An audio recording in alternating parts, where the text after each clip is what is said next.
Hello and welcome to the OC Children's Screening Registry training. This video is intended for those that have identified as a treating provider. This video will take you through the child search and add feature in the registry, as well as teach you how to gain access to screening results entered by other users outside of your organization. This information will be specific to your user type as a treating provider. Child search and add, we will first talk about adding a new child. So if your organization or practice is the first to add a child into the registry, we will take a look at what entries you will need to make to create a file for this child. And we will also discuss accessing an existing child.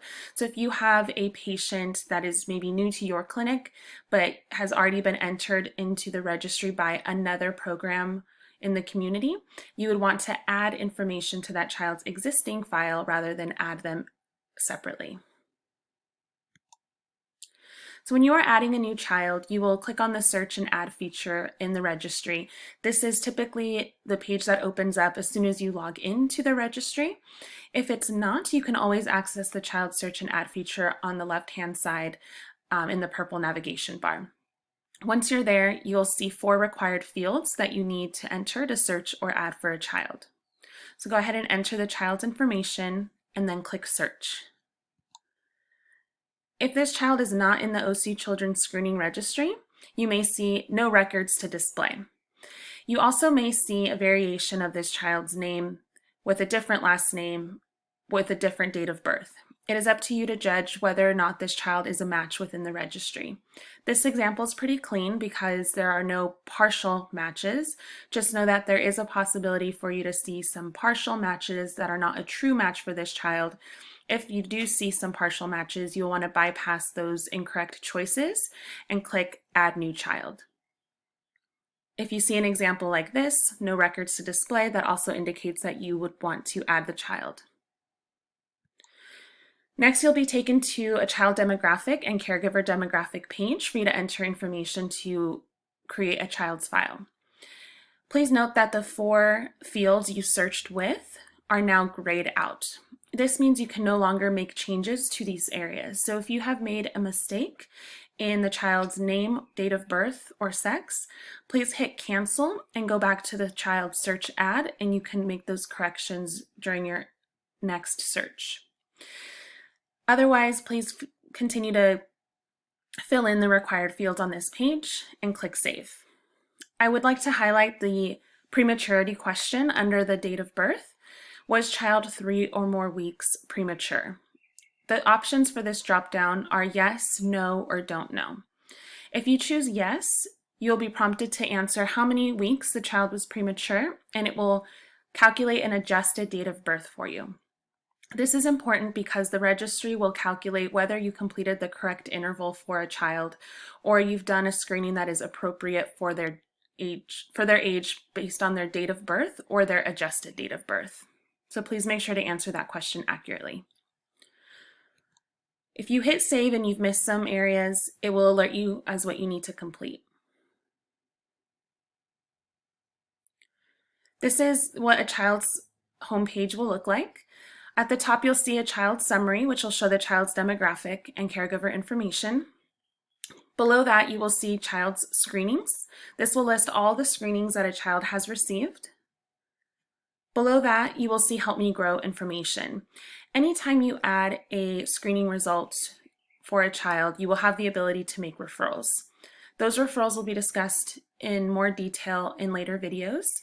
However, you can note here that on the child homepage, there is a section that will house all of the referrals that have been made for this child.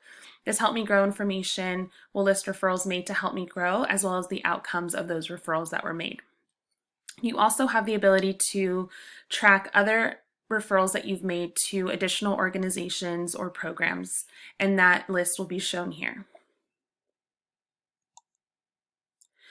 Now, if the child is already in the OC Children's Screening Registry, you will see a list of results after you've completed these 4 fields. So child search and add will enter the child's information and click search. In this example, we can see a match for the same child. You can also cross-match with the caregiver first name and click View, as you see indicated by the blue arrow on the right-hand side, to cross-match more demographic information if needed. Again, as the registry grows, you may see more than just one result here. What will happen is whatever matches the first 4 fields you completed will be highlighted in yellow for you to make the best comparison and match to the correct child. Once you've chosen which child is the match for the one you're trying to enter results for, you can hit View on the right-hand side to view their profile, and then you will be able to add screenings to the child's page rather than needing to enter all of the child's demographic information as you saw in the previous example. How to add new screening results will be discussed in another video. I would like to highlight here that you can make edits to a caregiver's name if you are working with a child and a different caregiver completed the screening that you are entering.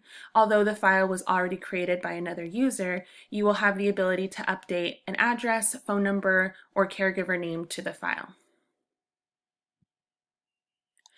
Now we're going to talk about gaining access. So if you have searched for a child in the registry because they're a patient of yours and you would like to see entries that others have made for this child. So you've discovered that someone else already created this child's file, which would indicate that there are already screening results in the file for you to view.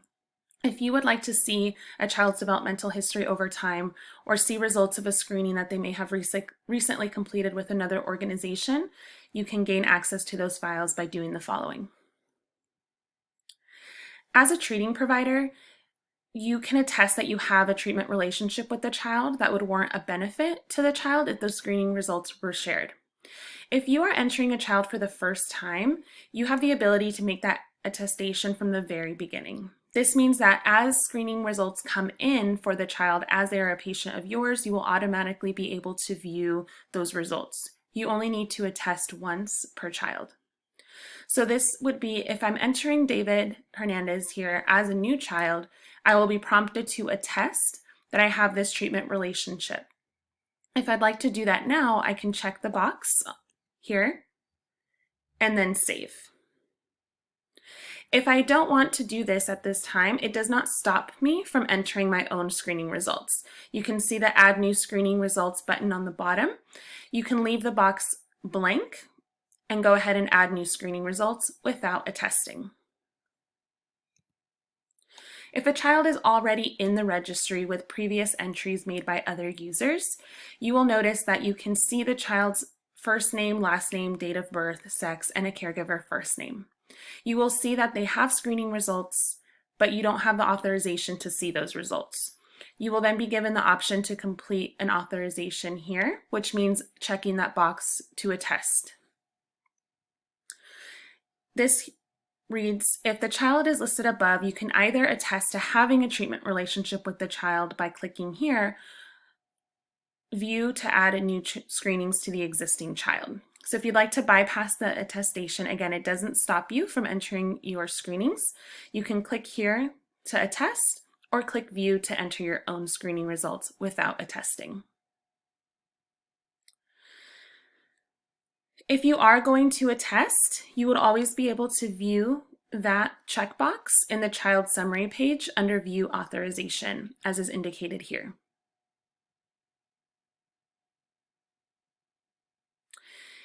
When you're searching a child after you've attested, please note that you will now be able to see the last screening results as if your organization entered them yourself. You will be able to view who completed the last screening, where the child had the screening, as well as the results of that screening. If you were to skip attestation, you can still open up the child's home page and see the child screenings section. However, you will see that the child received a screening, the date they received the screening, the interval. However, you will not have authorization to see the screening results. You will always be able to attest to this at any time. And it will mention it at the top as well. Authorization to view entries by other providers has not been completed, and you can view authorization to complete that.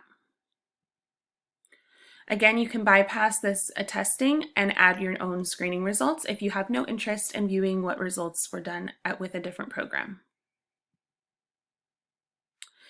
If you skip attestation and add your own screening result, it will still compile here in the child screenings. Please note in the first circle, that top entry is your entry, and you can see the results and the complete information. And you can also view on the right-hand side your entry. The example below is the screening that was in there that you have not attested to view.